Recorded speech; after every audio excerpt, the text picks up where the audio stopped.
Welcome to Truth No Chaser. I'm Ashley. And I'm Jay. And I'm Frank, and this is the podcast for Black people, by Black people, about everything Black. This is our flagship production. It is a shot of truth, stirred with bold opinions, reversing the miseducation of the Black community as it relates to culture, health, and politics. And this evening we have joining us Mr. Derrick Townsend. Hello, sir. Hey, everybody. Glad to be here. What's happening? How are you? I'm doing good. I don't have no complaints. I'm not sure if it'll help anyway, but I feel good today. Right. There you go. Nice positive attitude. You're right. Thanks for joining us. Let's get into this bio, guys. Yes.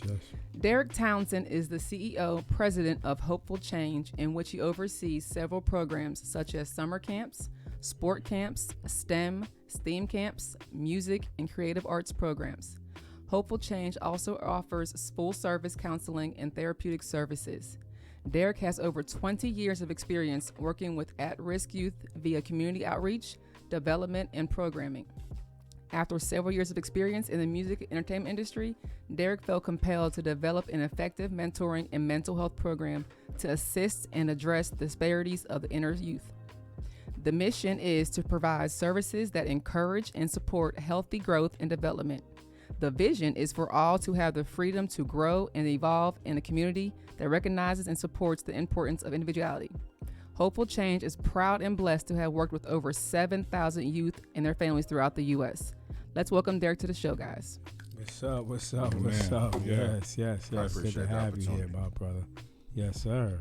So president of community royalty. Right. No, it's like, and that's not to be. I mean, we hear all the time how we have to take care of our own, how we have to do this and that for our own, but rarely do we see brothers in action. You know, during times of protests, things that happen to us, and murder rates are high in particular cities. Everybody's about that action after the blood's already shed, but it's nice to see somebody in the trenches proactively taking care of our community, always on guard at all times.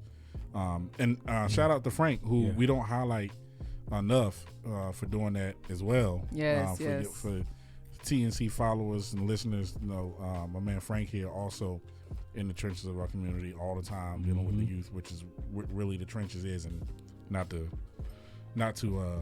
say that our youth are not to coincide them with war, but there is a war for their souls, and there is a war for their purpose. Yeah, I said famous Andre 3000 lyric, well, maybe not that famous, but whatever. 16 ain't enough. He goes, they saying selling's a sin. Well, so is telling young men that selling's a sin if you don't offer more ways to win. You understand what I'm saying? Like there's, and this is the perfect. That was off the top of the head, by the way, because actually, just letting it flow, and you know what I'm saying, and it coincides with today's message. You know what I'm saying? Because by the end of this, we want to see if any there is any solution to this problem. But first and foremost, again, welcome to the show. But we want to get into what got you into this business, this industry of and the interest in reforming youth and so on and so forth. What got you started with this?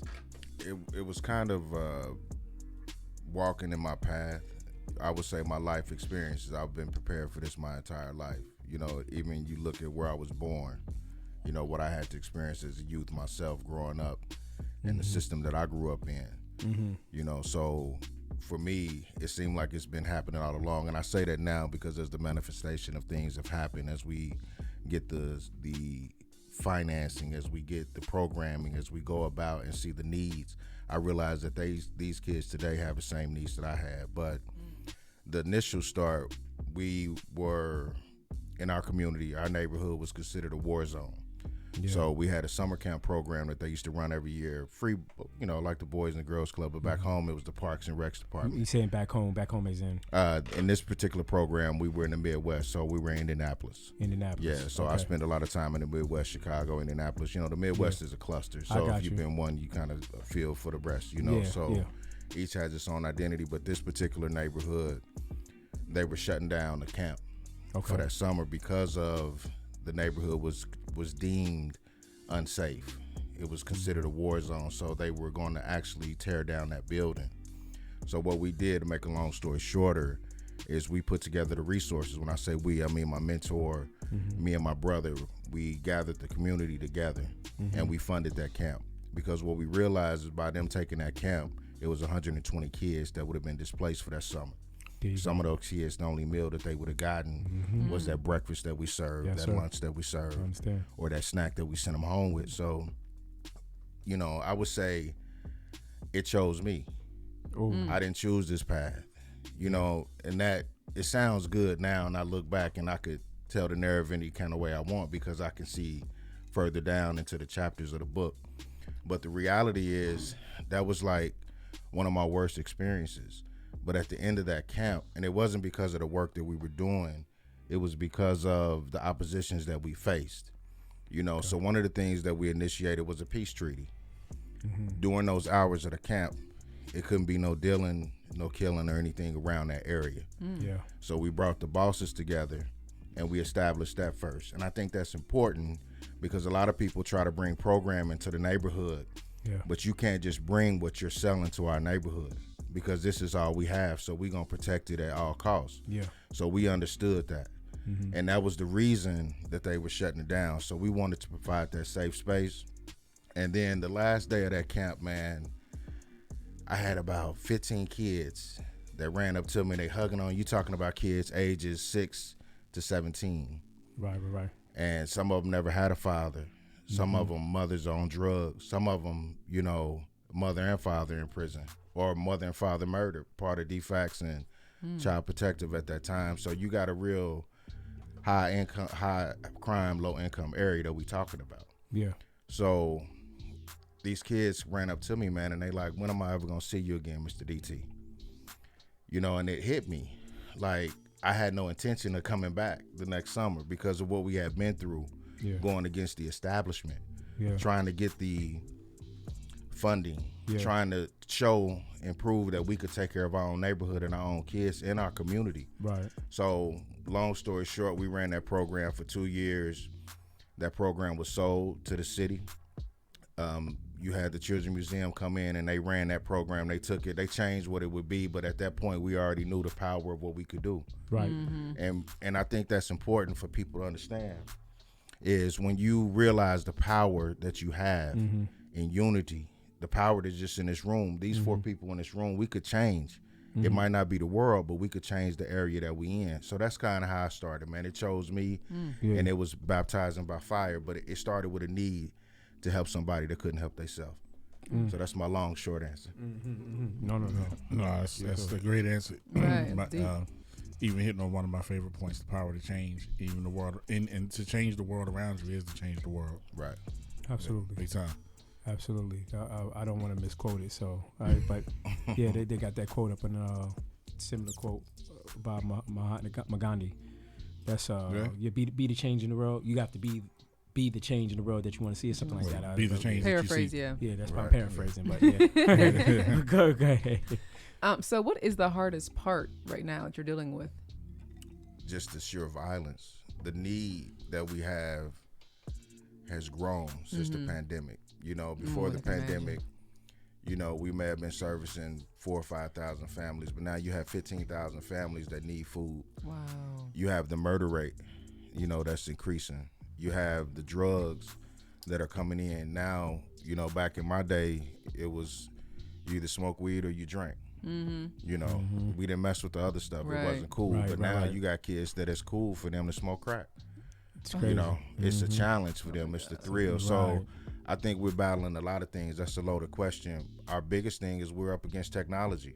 You know, a lot of times people say, how do we have a real impact on crime? How can I sit in these meetings with mayors and different politicians and stakeholders in the community, and they want to know, like, what's the magic bullet?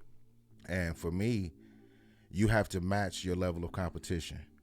So the worst team in the NBA this year, they won't be playing tonight. Right. The team with the worst record, they didn't make the dance. The 2 teams that are playing tonight, they've proven that they could compete. Yeah. A lot of times with, let's use for example, how can you compete against a drug dealer that's offering a kid $250 a day and you telling him to go work at McDonald's for $250 a month? Right. after taxes. You got to realize you got to up that. Yeah. So if we want to compete and really save our children, then we have to invest the resources instead of riding around looking good. We have to know that we're doing good. Yeah. And it's not about the image. It's about the imagination of what our community could be. Yeah. The funniest thing today, I'm over off of Lakewood, which is an area that we work in. And 3 houses down, you have 2 houses that are dilapidated. 2 houses down from that, you have a brand new construction of a $600,000 home. So my question is, how come they always tell us there's no equity in our community? Right. If you have gentrification happening, there's got to be value in the land, in the position, in the locale of what you are positioning yours. So my question is to that billionaire or that millionaire that's building that $600,000 property, what do you see off Lakewood that I don't? Because I see base heads, I see police. Yeah. You know, so that's important for me. We have to see what's really going on. Absolutely. So we're up against systematic practices that have been in place since the beginning of time. But you use a big word, imagination, and I'm gonna add a word in there, opportunity, and to you, because we often in our community I always have like these weird discussions and feelings around gentrification because we often get upset when we see them taking over our communities. Right. They lived in them once, then they became our communities, and then we owned them, we built them up, we added our culture into them, and then what happens is they're able to imagine what it could be. And that's it. The difference is the imagination, and that's what you said, imagine what our community could be, because they see an opportunity there. And what they do is they intentionally, it's just like buying stocks and bonds, or stocks rather. An opportune time to buy a stock is when you know it's a stock that's likely going to be recoverable and be something great, is when it's at its lowest point, because that's where you get the biggest return out of it. Same thing with these neighborhoods. They identify, you know what, this could be that, and they just stop putting any of their resources into it. And what's happening, if they're not putting their resources into it and we're not putting ours, then guess what happens to it? Now, I want to actually use that. I want to use that to actually segue into a question about somebody took some ownership of their neighborhood from a gang perspective. Nipsey Hussle. Yeah. Insightfully, because you listed some really insightful went through some insightful subject matters, because a lot of times folks in your position, they sense the urgency and they speak on the urgency, and they reiterate sometimes craftfully and well how bad the problem is. They can speak on how bad the problem is all day, but they offer us little solutions. You are very solution minded. What insightful solutions and what inner workings have you seen, especially from a gang member, a respected gang member who never lost the respect of his hood, transforming and inspiring so many people? I do this, and this is something that I do with large groups. I speak a lot. I speak all over the country, and I work with youth. It could be 5 or 10 or 5,000. It don't matter. But I'll put you in the mind frame of what I'm saying. So one of the questions I ask them is, what would you attempt to do if you knew you could not fail? And that's a question that I pose to y'all. You can play the game along with me. Yeah. What would you do if you knew? What would you attempt to do if you knew you could not fail? So the next question I asked them is, if you knew that you only had 30 days to live, they told you on the 31st day you're gonna be a memory. List the things that you would do. List the things that you would do in life. And people, they get to write, and then I say, which one of those things are you gonna do today? And that moment that you in right now, if y'all did this the right way, and you thought about things that you would do if you only had 30 days to live, and I asked which one of those things that you would do today, you had to check your calendar, you had to check your finances. Somebody might put, I want to jump out of an airplane. You had to check the connection. Do you have a connection that could connect you to that? A lot of people don't realize, and then at the end I say, okay, you don't have 30 days. Tomorrow's not promised. A lot of the people that I deal with, they live right there in that moment when I ask you, what are you going to do today? Which one of those things on your list are you going to do today? They live in that space where I want to do it, but I don't have the resources. So for me, You know, it's funny that you pick up on I'm solution minded, because people always tell me the way I think is like a superhero. And I say, why not? You know, it's power in having the power and choosing to do good with it as opposed to evil. If I wanted to, I could use the same influence that I had in the streets to do bad. But for me, I understand that it's not about me. Mm-hmm. You know, when your vision is able to be accomplished by your team and the things that you have at ready at hand, and that's too small of a vision. Mm-hmm. I went from working in the streets with millions and working with Metro Tons and working with people, you know, and I'm not going to criminate myself, but I'll just say I've been blessed to come out unscathed. But now, in the same token, when I yielded myself to the process that God was taking me to, like you asked, why did I choose this work? It chose me. Mm-hmm. I've been burnt out.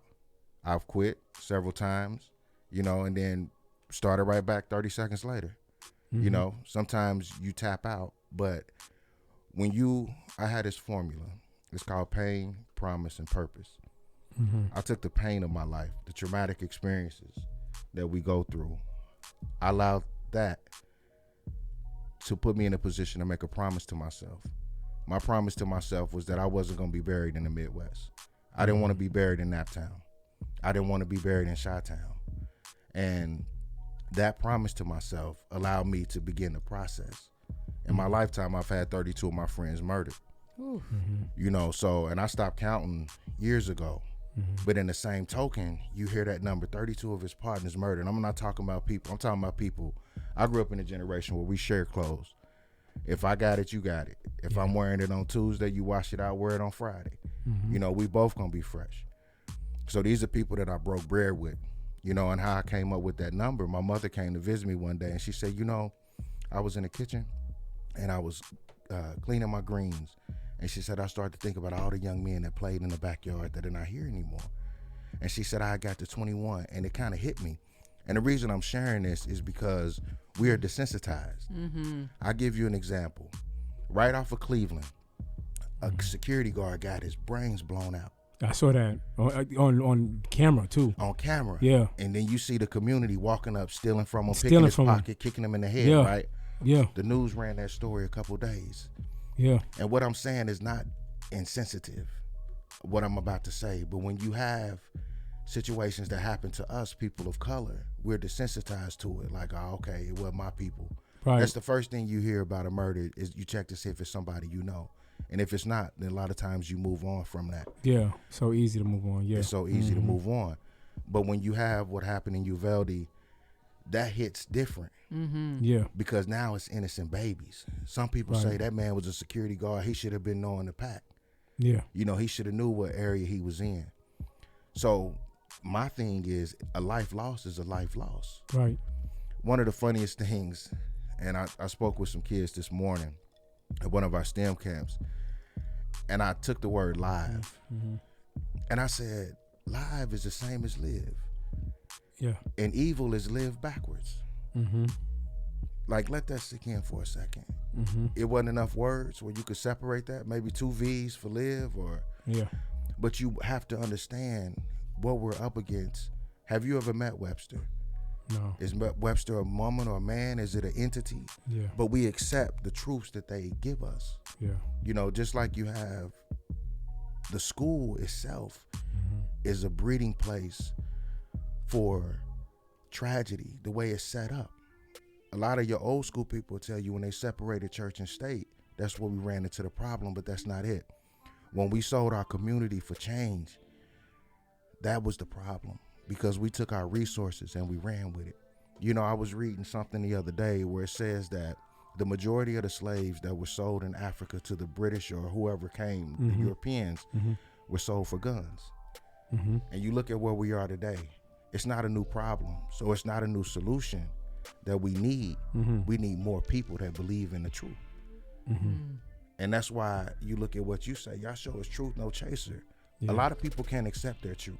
I asked somebody how they doing. This little girl said, I'm a beautiful mess, Mr. DT. Mm-hmm. And I had to sit back and think about that. What does that look like? Mm-hmm. But her mother just died of COVID. Wow. She's a 6th grader this year coming up. But she got 17 awards. Mm-hmm. And she been couch surfing. not by choice. So when you ask the question, people say, what do we do? What's the solution? It's resources. People won't care until they know you do. And that's something that you have to realize. Like, I care more about Truth No Chaser now because I know you care about what I'm doing. Right. I know you care about what's in the community. I'm not here by happenstance or circumstance. This is a divine assignment. Yeah. So, a lot of times we answer the question within the question, but then we pose other questions. So my question is, what are we going to do today that would have been on that 30-day list and we might not make it to the end of the day? It could be something as, when is the last time you hugged your child? Right. You know, when is the last time you told somebody thank you? One of the things that's been intentional for me is all of my partners, all of the people that have given Hopeful Change an opportunity is to thank them, giving them their flowers now, because I had a lot of homeboys that died and they didn't know how I really felt. So I've been in a space of vulnerability. Yeah. You know. Yeah. You know, one story I can remember you sharing with the boys, man, that really hit home. And I can vividly remember the group. You know, it was a revolving door as far as the residents are concerned, but I could remember the group that you were talking to, you know, because it seemed like they wasn't really taking what you was. Their favorite word is cap. That's this generation. You capping. You know what I'm saying? Because, you know, I guess they gotta see it. You know, we don't.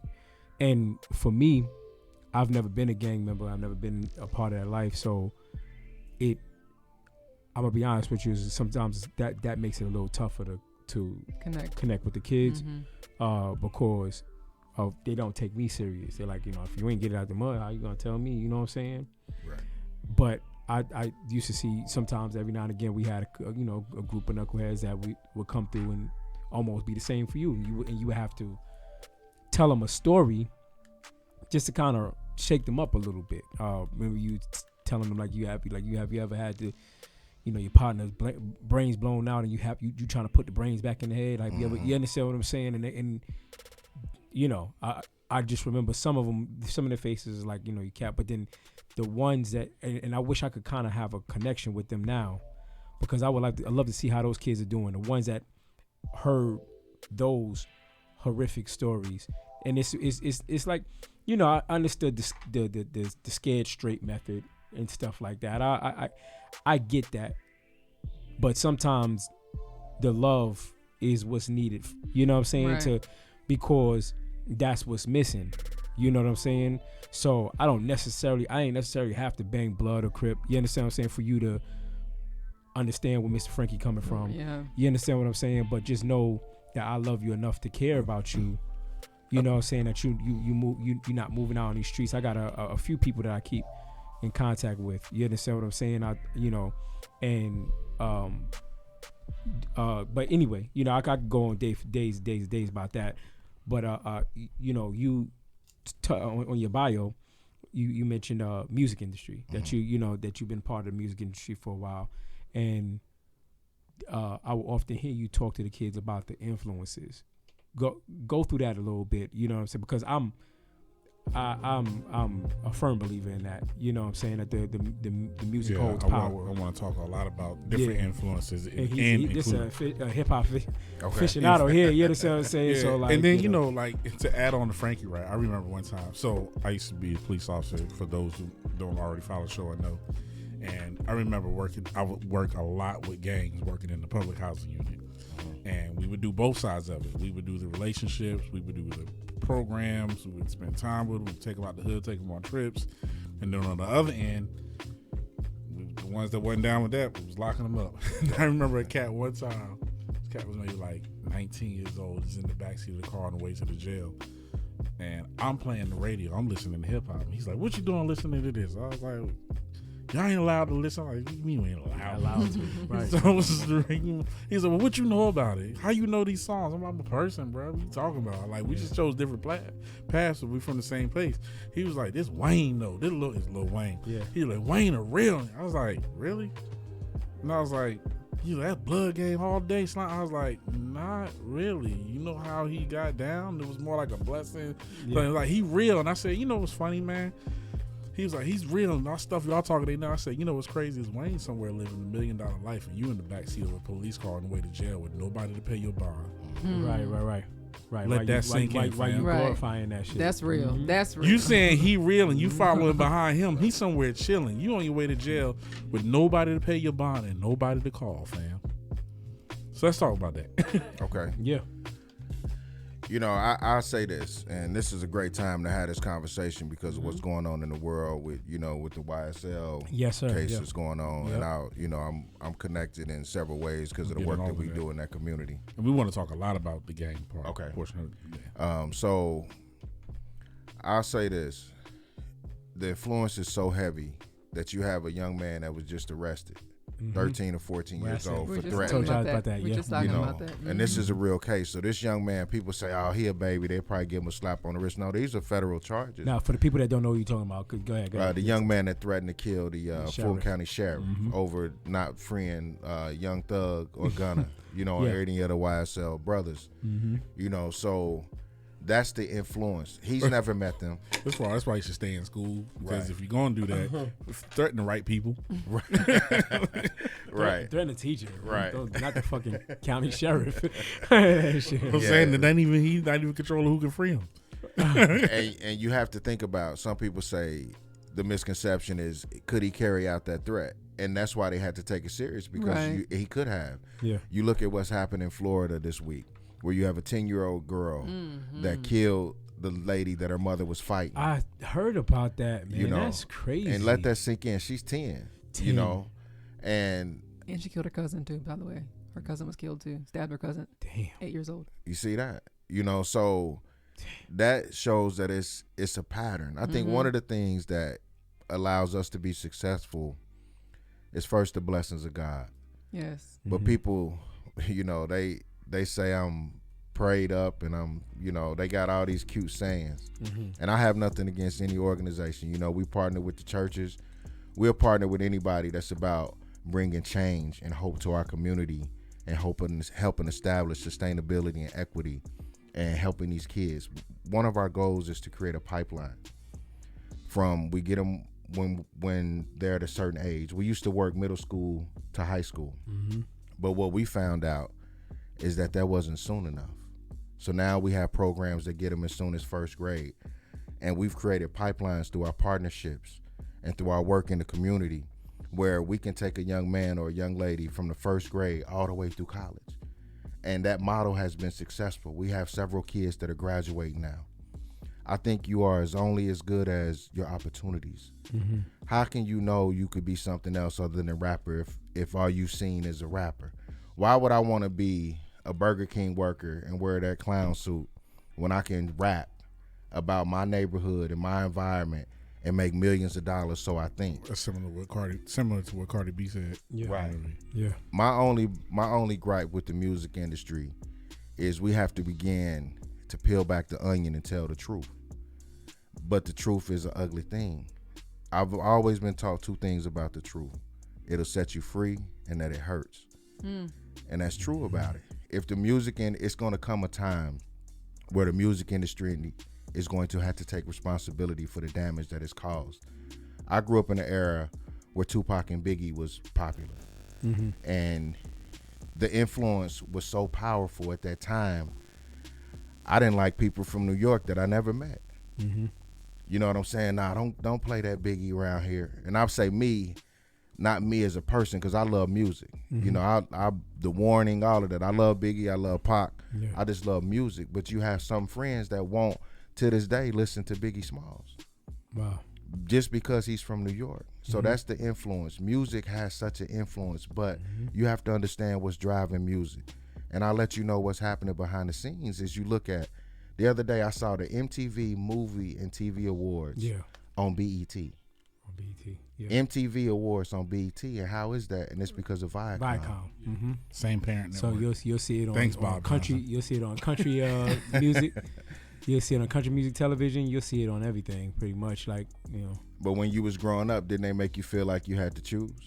either you was gonna be. There was a separation. Black entertainment television felt like it was owned by black people. It's for us. Right. It's for us. It was at the time. It was at the time. You know so the influence is still strong. It's always been strong. You know, it's been said that the devil was in charge of entertainment for heaven before he got kicked out. He was the minister of music or something like that. Yeah. Right. And so it's also said that he controls the airways. And you think about, where do we get?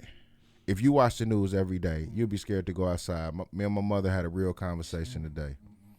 She said, you could be worried about COVID and be at church praying, go to church and get killed. Hello. Yeah. She said you could say, okay, I'm not going to go to church, go to the grocery store and get killed.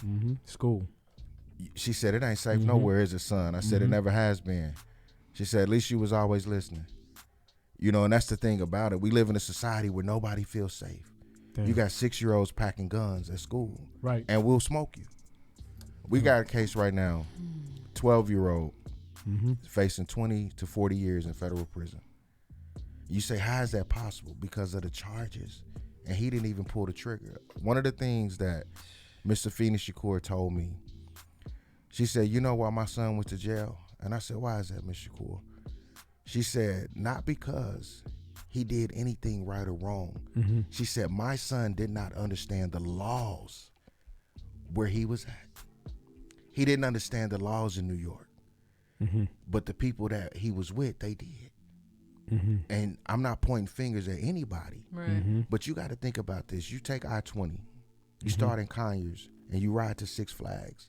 You might go through 3 counties. Each one of them counties got a different set of laws. So it might be okay. Like in Clarkston, anything under an ounce, you're not going to go to jail for that. But you keep going down 20, you get to Fulton, that might be 5 years. I think one of the things that we have to do is educate our children on the laws. Educate them. You know, somebody say, I was telling somebody the other day about a new program that we just developed. Yeah. We got a lot of money to do a lot of good in the community. And I told them, I'm not 100% sure what we are supposed to do because we're still developing this program. Okay. But I'm 1,000% sure of what we're not supposed to do. And I think that's where it lies. When do we teach our kids the difference and allow them the resources and the support system to make the right decision? People think that it's going to take a miracle to stop crime. All it takes is love. You know, I say this to tie it all in.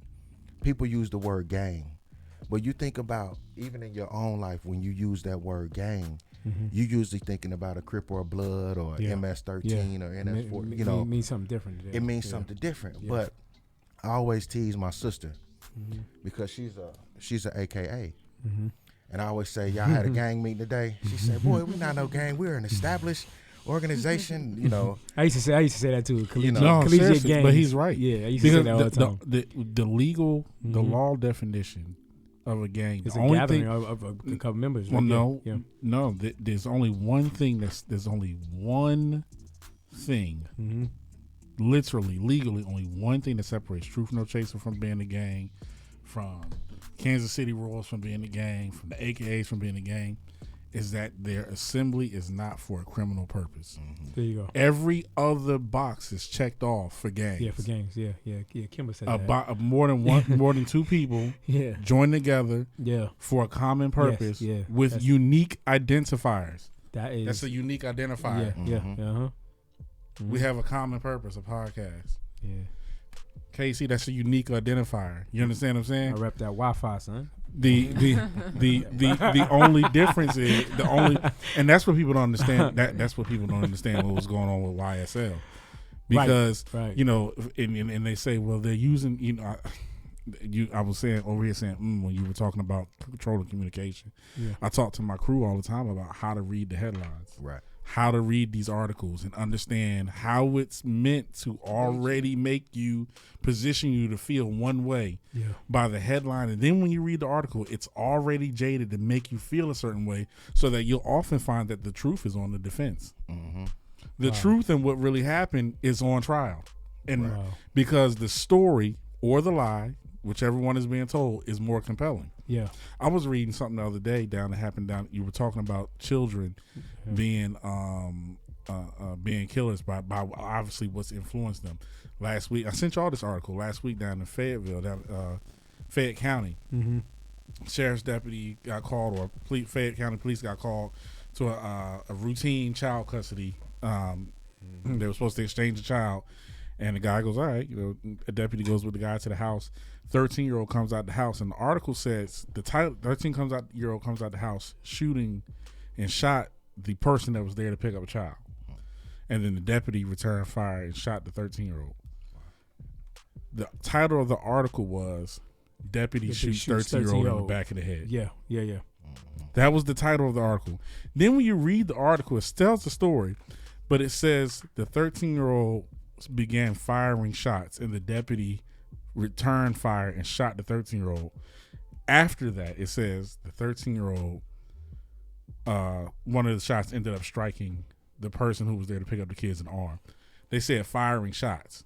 See, if that was somebody black or if that was somebody older, it would have been the 13-year-old shot somebody. Right. Mm-hmm. Firing shots makes it seem like they did everything to make them. They kept calling them the 13-year-old, the 13-year-old, the 13-year-old, the juvenile, right?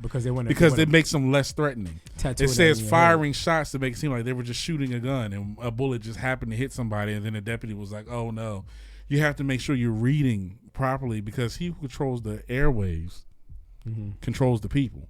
Right? You're controlled by what you're. And it's the big thing about the gang, whether it's the news airwaves, whether it's television, whether it's music, if they control the airwaves, they can control you.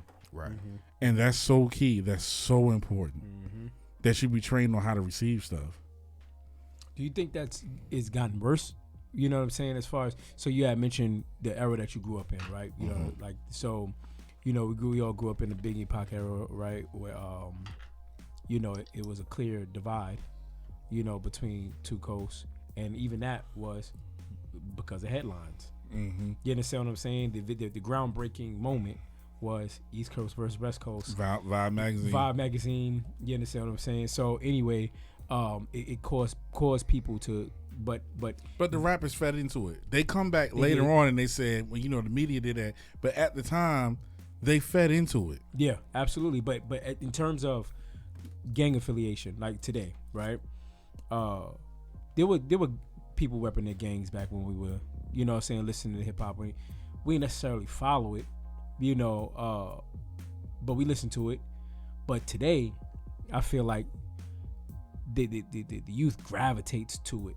They almost it grabs them like a stronghold, like no other. Like saying what they call that, supernatural force almost. And it's by design too. And I believe so too. So like, do you think that? Do you think it's gotten worse? Do you think that, what would you think is the solution? I should say, to that problem, as far as what they allowed to because I know what you're gonna say, Jay. Music industry, music is a freedom of speech. It's a expression. It's an art form. So we're allowed to present ourselves any way we want. We're allowed to, whatever the message is that we want to get out of it. You understand what I'm saying? Whether it be sex, drugs, whatever the case may be. But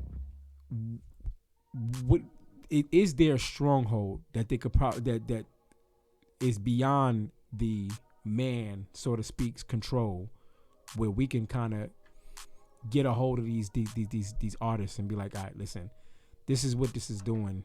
As far as our youth is concerned, Fulton County DA's office about to show them. Yeah, right. That's a great question, man, and it is a stronghold, and it's worse than ever. You can just see it in the news. Is the news better now this year than it was 2 years ago?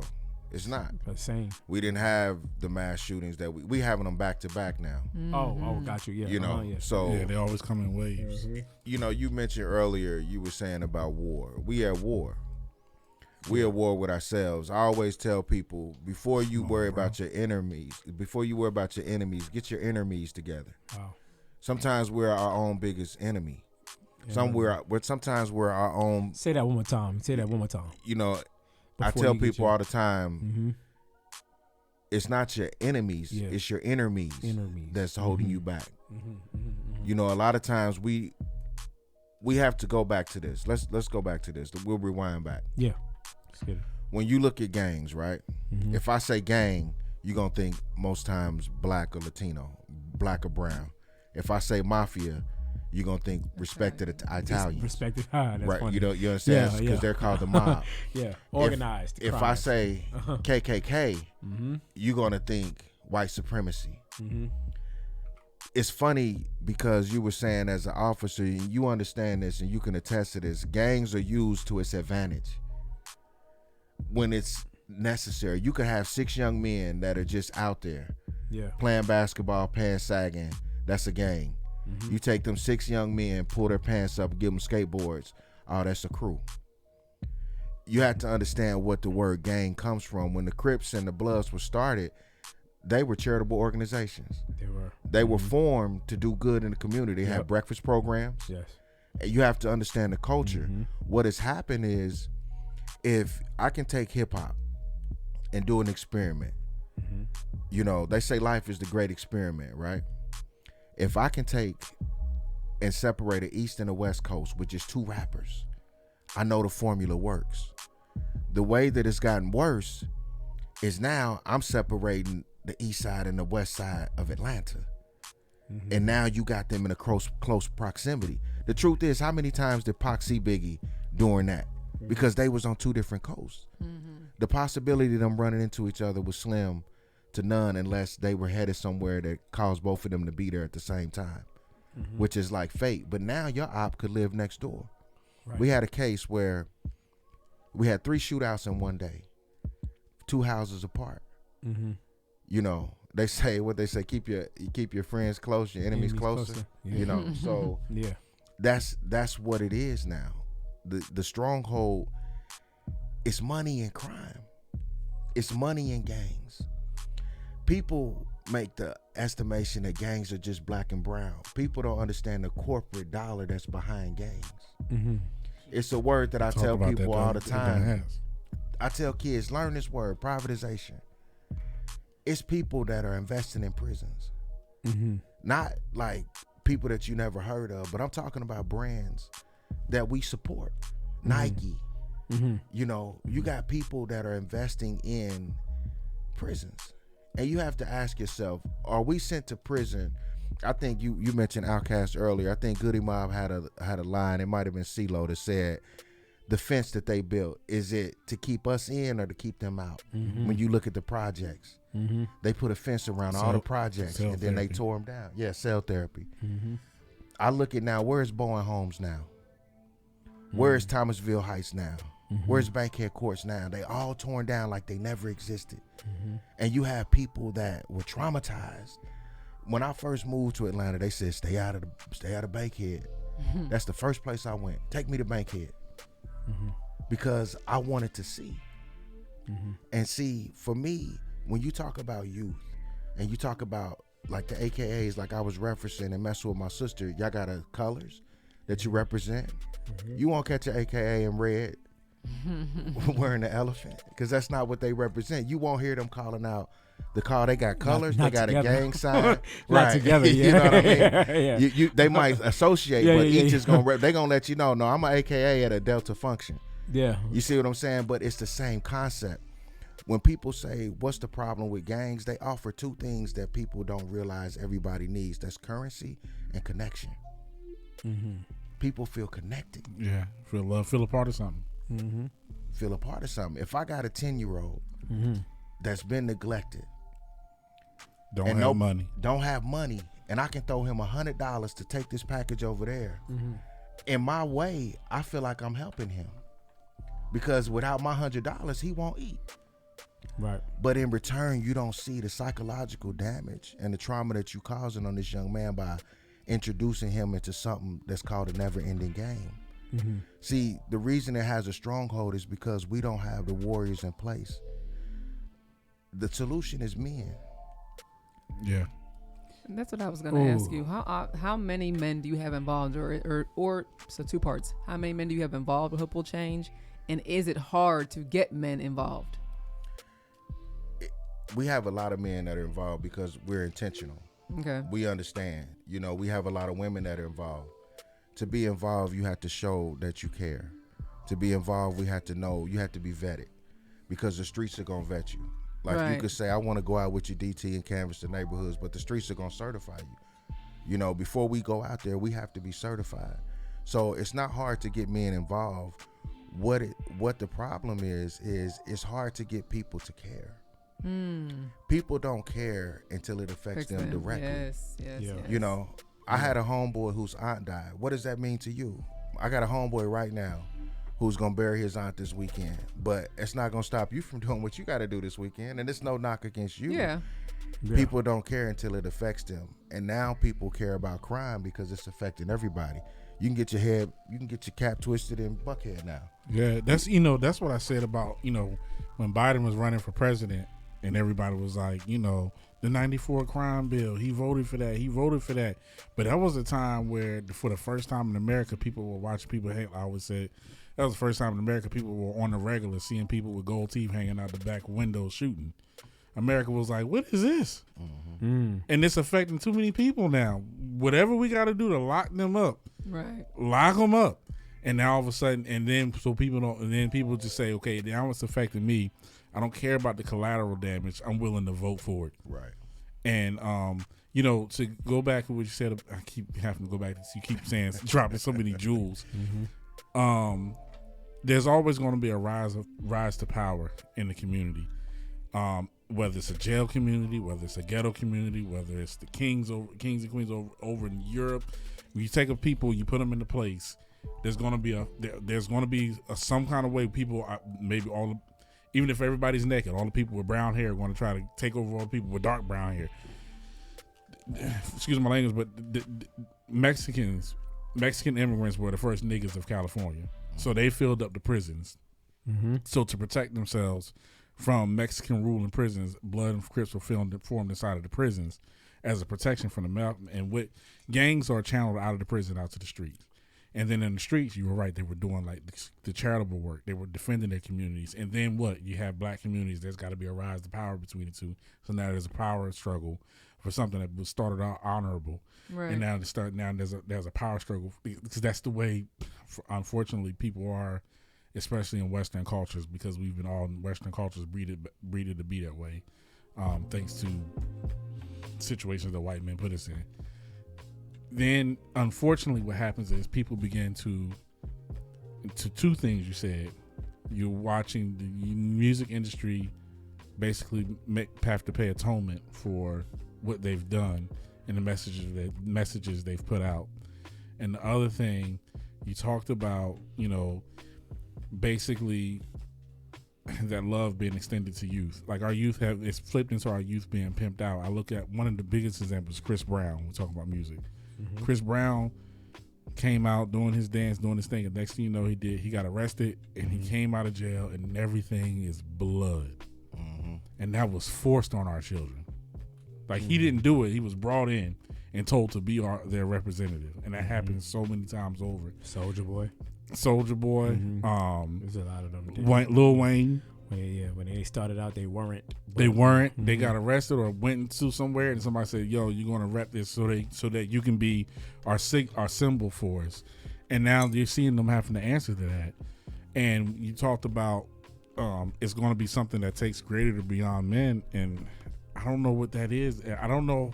I guess the solution we're all searching for is how do we offer a better deal or a better influence? Because, like I always say in the spiritual sense, the devil always gives a better deal up front. Yeah. How do we give a better deal up front on a path that's hard to choose? Definitely, yeah. I think it has to be a three-pronged approach. You have to identify the problem. Yeah. You have to provide solutions, and then you have to see those solutions through. Okay. So there's an aftercare situation.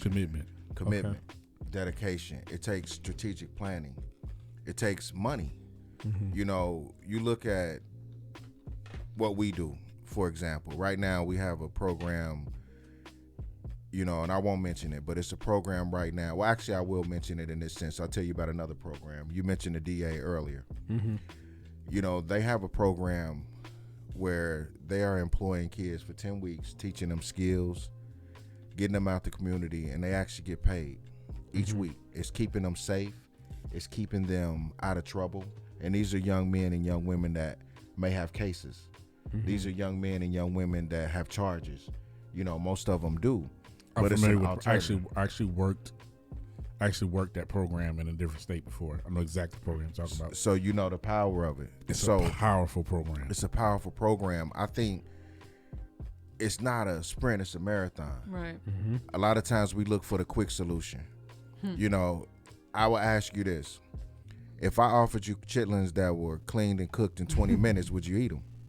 No. No, no 'Cause 20 you know minutes. Me personally. No, no 20 minutes. Me personally, I ain't eating him at all. We know he ain't asking you, Frankie. Me personally, I don't do the small. You know, Swine, my brother. Yeah, So my brother, bean pies. you think about this, man, and I'm one of the people I speak a lot what comes to mind. You think about the song that keep playing in my head right now as we sit here is We're Headed for Self-Destruction. Y'all remember that song? Yeah. Public yeah. Enemy. What is it's group song? Group It's song. collab song. Yeah, you had everybody come. Yeah, everybody was on yeah, East that's right. Coast. That's right. Yeah, everybody was in there. So you had We Headed for Self, your KRS One. Yeah, that's and right. Everybody was in there. Yeah, I remember so that video. when is the last time we had a song like that? When is the last time we had a song that What was you that mean? powerful? That Was a positive Well- message letting you know that if you don't stop what you're doing, then you're headed for self-destruction. It's been forever. It's definitely been forever. Shout out to Lil Baby that made the attempt in Bigger Picture when the whole George Floyd thing popped off. It was a big hit, but not nearly as impactful as that. Well, So you I got take what you're him, saying. right? Okay, so that was what, 2022, 21, 20? Yeah, something like that. 2020. When was self-destruction out? A lot of people, younger That's- people, they'll be yeah. like, what are they 19 talking yeah. about? You know what I mean? 89. 89, 91, something like that. How many lives were lost? Since then. When you go back and listen to that song, it was prophetic. Yeah. You go back and listen to KRS-One, it's prophetic. Yeah. Whoop, whoop. It's the sound of the police. You know, you listen to those songs, NWA, Yeah. After Police. Right. Back in the day, that song is still played in 2022 and it still has relevance. Yes. Yeah. Yes. But it has to be more than just After Police because we need the police. Yeah. Because everybody has a job to do. You don't hate the man that work at McDonald's because they might or might not be selling the right type of meat or selling food that's killing our community. Yeah. But you hate a police officer because of the association. My grandmother taught me this. She said the devil's favorite word is if. What if? Damn. And she said the reason it's the devil's favorite word because God doesn't need if. He operates in a surety. He's sure he doesn't need to guess. And that's why you hear the saying that say if was a fifth, we'd all be drunk. Be drunk, yeah. Because there's so Stop many the show ifs in the on that world. Yo. You know what I'm saying? So Devil's favorite word. it's if. He wants to separate your differences. That's like the third quote that you mentioned from your grandmother, by the way. Yeah. I ain't gonna hold you. That's like, yeah. Yeah, you she's know, smart because woman, man. it comes from the wisdom. You Yeah, know, absolutely. one of the I things that I always say that, find yes. interesting about the story of Christ in the Bible is the women that he had around him. You asked me about men. A better question is how many women do we have? Because unfortunately, if I took you, it would be men or young men that would listen to you just because you're a woman, just because you present yourself in that manner. Shout out to my wife. When we go on these different events, she has a certain influence because young men are connected to that nurturing from a woman. Yes. They have hard time accepting it from a dude. It's quote unquote no shaming, but it's gay to show love. I tell all the young men, I love you. I had a situation today. I'm riding through University. I pulled down one of the side streets. 2 young men out there shooting on a bucket, and if they make it, it's probably gonna break and crash. Just hanging on, no nets or nothing. I said, first one make it, get $1. Oh, they out there shooting. So when I broke them off and I pulled off, you know what the young man said? He said, see you next week, Mr. DT, love you. And it messed me up because I said, how he love me? Was it the money? It wasn't the money. It's $1. It was the time. It you was the spent with effort. Yeah. It was that moment in time. See, That's right. Yeah. when people die, all you left with is memories. When you die, will your life matter that you even lived? And that's what makes me get up every day. What am I getting up for? It's got to be something greater than yourself. When we get a call, that a mother has lost her son. I think one of the hardest cases I ever worked was where a teenager killed somebody. And they brought me, and I worked with the victim's family. And then 6 months later, after the kid went to trial, I worked with the suspect. So I got a chance to see the initial from the victim side and then from the suspect side. And I'm thinking he had a stupid reason. It was no good reason to take a life, but I understand after having dialogue. It starts with a conversation. It starts with communication. We have to bring those people that have the resources that can make change to the table. The world needs new leaders. And it's funny you said the royalty in the community, because somebody said, DT, when you run for office, I'm going to vote for you. And I said, I never run for office. My past too hectic. I'll be in, I'm choke you outside. You know what I'm saying? So, I might not have the temperament for that. But all jokes aside, the world needs new leaders. I can't teach you heart. You either have it or you don't. You can fake it till you make it, but it's going to come a time where you got to pay the price for faking. So I think it's important that we teach kids truth. How do we solve this age-old problem? How do we stop the crimes in the streets? We closed down the community centers.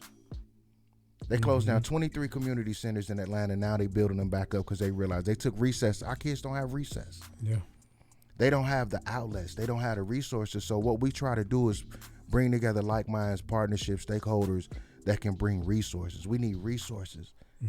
The water boys, they not out there so they can rob you at the light. They really trying to make money, and they make good money selling water. But why can't somebody come in and make that a pipeline where if you want to be a water boy, we give you a uniform, we teach you how to do it the right way. What we've been doing is helping those water boys invest. Take that money and invest. Open a bank account. We have to teach them. Each one teach one. So absolutely. Need that guidance is important. Absolutely. Well, the way you were doing is actually better, because somebody comes along and does all that, then they won't be able to sell water. Right. Then you're gonna have health department regulations. Then you have trademark violations, all kinds of stuff. And so it's funny you say that, because we tried to do that model and we were met with more resistance. You would think we were trying to start a new game. It's easy to do evil. It's hard to do good. You ask, well, why don't the kids just do right when they know that they can? We've taken them to the Willie Watkins. Let them see the bodies. We've taken them to Grady and the triage units and let them see that somebody shot up 20 times. This is what it looks like. It don't affect them. Nope. Desensitized. Nah, it's just like it go back and the whole thing. They're the prime example right now. But you go back to that clip with Wallow talking to Young Thug. He's pleading with him. Yeah.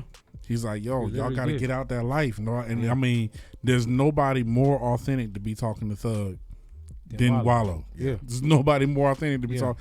And you can see that it's going in one. You can see it being like, yeah, I hear you, but because it's hard to talk to somebody who's getting a better deal up front. I want somebody to legit. I don't want to say take him serious, because that would insinuate they don't take him serious. But Wallow has dropped 1 million gems on it. This is a cat that did damn near 20 years in prison. He's almost his entire life, and he has spoken to Dolph, same message to Thug, and it's only ending one of two ways. They're upholding the stereotype. It's the only way to ever end. Bars are dead or behind bars. You understand what I'm saying? It's not a stereotype. It's reality. Right now, it's not even a stereotype anymore. That's crazy. It was never a stereotype. That's the only way it's ever ended. And I want somebody to finally, like, you know what? I hear you. That's what I'm hoping. Unless it comes to you, unless it affects you, you're not gonna take it serious. Because I can say like, yeah, it's crazy, but it's not affecting my life right now. So I'm not like, damn, I feel bad. You know what I'm saying? When will it stop? So I feel like until if it hits home for these young boys or whoever, they're not really gonna take it serious. And that's why this is gonna sound. But you spend time with them like that and pour into them. It helps. I'm tying in what you're saying. What he said. That's why. It's gonna sound like super fucked up. But that's why it's almost a lot of black people, even like street cats, are like, yo, You know, you see the type of stuff my son is posting. Like, he's like, yo, they getting y'all. Yeah. Because unfortunately, one of the things that's ever united black people in hard times is a common enemy or a common oppression. Yeah. So if the DA's office is building case and the police is giving us years for this stuff, then it's just like, okay, that's the wake up call because they're getting us. And it's almost like at this point, it was like, well, damn, if that's got to be it, then okay, let that be it. You know what I mean? Yeah. Yeah. Shout out, DT, the program that I was telling you about, man. That I had the Zoom meeting with is COSABOC. And it stands for Coalition of Schools Educating Boys of Color. Okay. And they started a drum program, and drum is also an acronym, stands for Discovering Rituals and Understanding Manhood. So, and they basically, that is their main objective, to basically connect positive hip hop lyrics, you know what I'm saying, try to let them be lessons and stuff like that. Is crazy because that was one of my lessons this year with my Brothers Keepers group, you know, and they are out here, right. You know, your positive rappers, you know, I know back in the days we used to call them backpack rappers and stuff like that, you know, you had Tribe Called Quest and so on and so forth, but you know, you have those today that teach empowerment, that will teach real estate investments and so on and so forth. You know, obviously those are not the ones that flood your airwave. You understand what I'm saying? Because you know, real estate don't make nobody shake their ass, but you know, their whole thing is to try to, you know, turn that around. You know, and so I mean, I was on the Zoom meeting with them. I want to say it was like 25 of us, man. It was crazy. So, and cats was from everywhere, from Chicago, from DC, from San Jose, Houston, Tacoma. So, it was cats from all over the country. That's what made it kind of like ill, because, you know, we all fighting this uphill battle, you know, and it's that, you know, like you said, even, you know, the women of the wisdoms. Definitely need the women of the wisdoms. They're definitely needed. But like you said, the band of brothers, you know, is what's gonna get this thing in motion. Shows force. You know what I'm saying? It's gonna get these things in motion when they see that we're serious about it. And I don't mean like the no fucking around crew just holding guns and walking through neighborhoods and stuff like that. I don't mean nothing like that. I mean literally with your mind. That's more powerful. Then, you know, they're not scared. They got guns too. So they're not scared of that. Right. You understand what I'm saying? But, you know, when intellectually, the threat really is for us to be banding together like this. Right. You understand what I'm saying? And being able to present the youth with what we got up here. Two key phrases that the brother uses: love and commitment. Yeah. Love has to be authentic, and it also gives time. One of my mentors said, you said it, again, another jewel. You was like, why did they love me? What was it? When it was the time he put in. One of my mentors told me, how do you spell love? Time. You know, and it's got to be authentic. And then the other thing is commitment. That's one of the things that's hardest to do in any relationship that you have, is to see through, even through the tough. And so nothing speaks louder than those two things. And how long has Hopeful Change been around? And have you seen progress? We've definitely seen a lot of progress. We became official in 2011. Okay. As far as paperwork, but we've been boots to the ground in the trenches. I would say since 1998. Okay. You know, that's that first summer camp.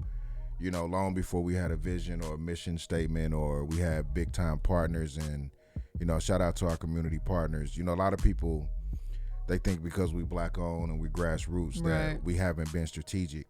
You know, I've learned from some of the greatest minds, and we built partnerships that not only bless Hopeful Change, but our whole goal is to really create a community where our kids can thrive. Right. You know, it's a scripture that I live by. Say, when you die, I want God to say, well done, thy good and faithful servant. You know, and that scripture is backed up by Galatians 6:9. It says, grow not weary in well doing. Come on, man. You know, so even though the road gets tough, it gets hard, we continue to grow.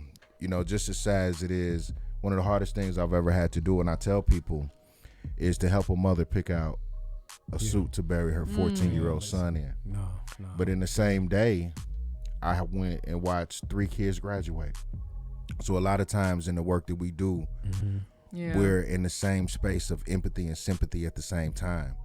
But we've been blessed. You know, we have great partnerships, Georgia State, Morehouse School of Medicine, Chris 180, Chick-fil-A. We have a lot. I could go on for days and days. And the reason I say that, it's not to add credibility to what we do, because we're a word of mouth. We don't do a lot of social media. You know, that's one of the things that we had to sit back in our strategic meeting today and say, okay, now we need more partners. It's a Herculean effort. Hopeful Change is only so big. I might be only to able save NPUV or NPUL, which is Vine City and English Avenue, or NPUV. You know, you got the Bluff over in that area. Then you got all of the Pittsburgh, Mechanicsville. I'm working in that area. I just came from a conference. Shout out to Dr. Akil Bashir, who, it was life changing. You know, flew in from LA, and we talked. We had people from all over Baltimore and New York. And what we realized is that the world is a ghetto. You know, they got gangbangers in Iowa. You can go to Iowa, that's a song, and get your cap twisted back. Yeah. In Iowa. Yeah. You know, you can go to Iowa and find some of the best dope in the world. Hood to hood, the principles never change. They never change. And you got to understand why they call the projects a project. Yeah. I would advise This a is lot a of people, project. if you never Shout out to looked at Jay-Z, man. the aerial view of the city, look at it. And then look at Chicago and look at Detroit, look at Atlanta, and you'll see that it's the same. How do they have a Georgia Avenue in Indianapolis? But here in Atlanta, I'll take it better for you. Every MLK. Every MLK is in the hood. You want to know where the hood is at? They got a MLK. They got a Lithonia Ave in Brooklyn. There you go.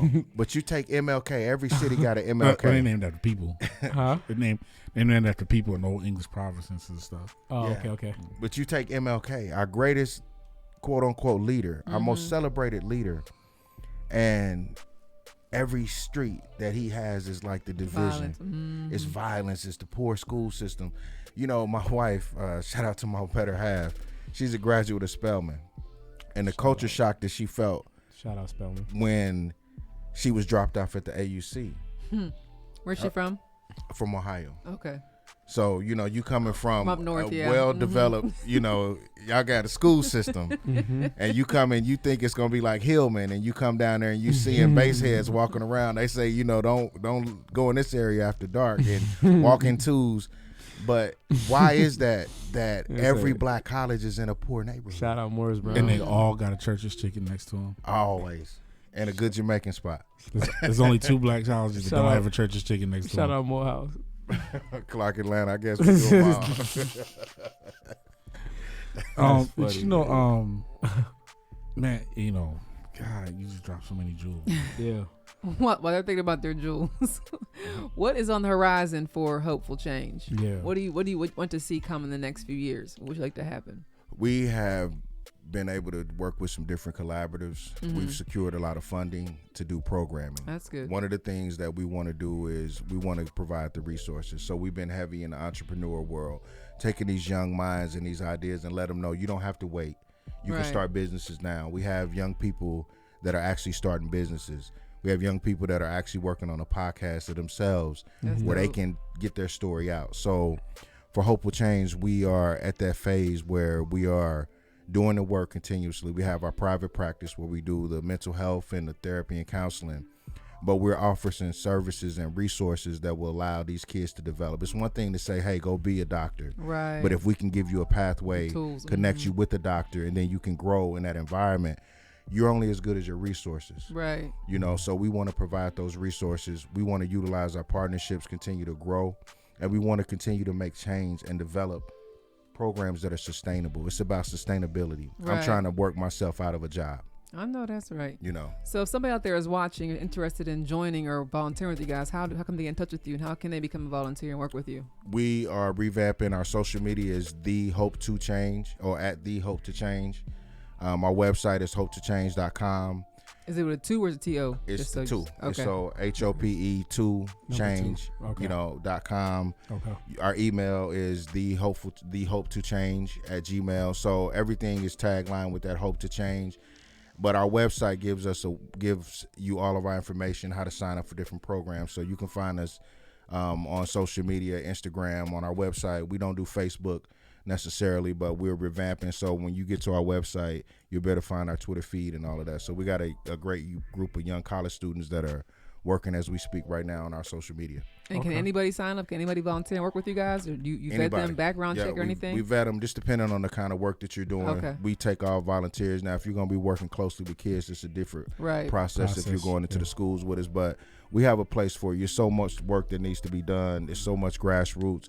And let's not get it twisted. We are a grassroots organization, but we do have a corporate structure. Right. You know, we are vetted, we're certified, we're strategic, we're licensed. So we're not just talking the talk, but we're walking the walk, and we have the credentials to prove. And the theories, we're all about data collection. And we're all about metrics. And because people invest in what they can see. It's one thing to say we can change the community, but when we take these numbers to the mayor and say, hey, we've decreased crime 38% through this program, that's something they can get behind and fund. Nice. Talk about it. Jay's big on the numbers too. Facts. Yeah, that's the only thing people respect when you're trying to get investors and when you're trying to get people invested in you. Yeah. And people invested, that's the only thing that they know. Care about his numbers. Amen. It's the only thing that talks. And if you want to see this brother and just give you even greater feel for what you've heard, you can certainly watch the visual version of this podcast, The Truth, No Chaser. Actually, I'm sorry, youtube.com/The Truth No Chaser. So that's youtube.com/The Truth No Chaser to see the visual version of this podcast. And you can also find sponsorship information on our website, which Frankie's going to talk to right now. Yes, sir. And if you want to follow us for more content, you want to purchase some of our fresh merch, you can always visit our website at thetruthnochaser.com. Thank you again for joining us, Derrick. We appreciate you being here with us. Appreciate you. It's glad to be Until next time, keep walking in your truth, Black people. Yes.